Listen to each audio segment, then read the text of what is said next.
નમસ્કાર બધાને.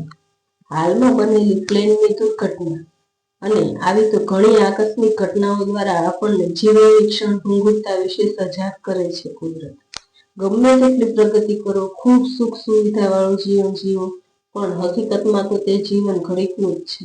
આવું તો પ્રકૃતિએ આપણને ઘણી ઘટનાઓ દ્વારા સમજાવ્યું છે. જેમ કે 2020માં જ કોરોના જેવી મહામારીએ એક ઝાટકામાં જ જીવનની પોકળતા દર્શાવી છે. તેથી જ કવિ કલાપીની પંક્તિ યાદ આવે છે કે જે પોષતું તે મારતું દિશે એ ક્રમ કુદરતી. આજે આ બધી સુવિધાઓ ટેકનોલોજીએ જીવનને ઘણું સરળ બનાવી દીધું છે, પણ તે ટેકનોલોજીએ જ પૃથ્વીના વાતાવરણને ખૂબ પ્રદૂષિત બનાવી દીધું છે કે લોકોને કેવી કેવી મુશ્કેલીઓનો સામનો કરવો પડે છે. અને ગમે તેવું સગવડભર્યું જીવન જીવો, પણ તે બધું ઘડીકનું જ છે. તેથી જ ગીતાજીમાં શ્રી કૃષ્ણએ કહ્યું છે કે બધા પદાર્થો મૃગ તૃષ્ણાના જળ જેવા માયામય હોવાને લીધે ગુણ જ ગુણોમાં વર્તી રહ્યા છે એમ સમજી વાસુદેવ સિવાય કોઈનું કાયમી અસ્તિત્વ છે જ નહીં તે ભાવ હંમેશા રાખો. આ ક્ષણભંગુર સંસારમાં જરાય રસ લેવા જેવો નથી.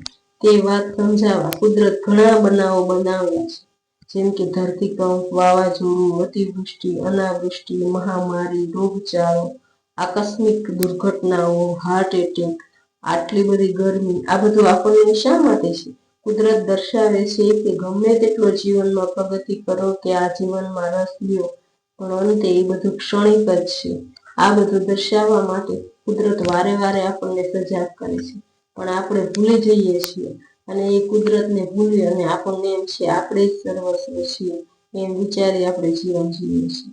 પણ આ ક્ષણભંગુર સંસાર છે, આવું કુદરત આપણને ભૂલતા જશું અને કુદરત આપણને સમજાવતો જશે.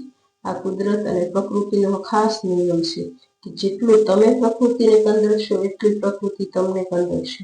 પહેલા આટલું બધું વાતાવરણ ગરમી વાળું હતું જ નહીં, જે આપણને આ જીવનમાં એટલા બધો રસ લેવા મળ્યા છે એટલે કુદરત સામે એટલી પ્રતિક્રિયા આપે છે. એના ફળ સ્વરૂપ છે. આ ખાસ ધ્યાનમાં રાખવા જેવું છે.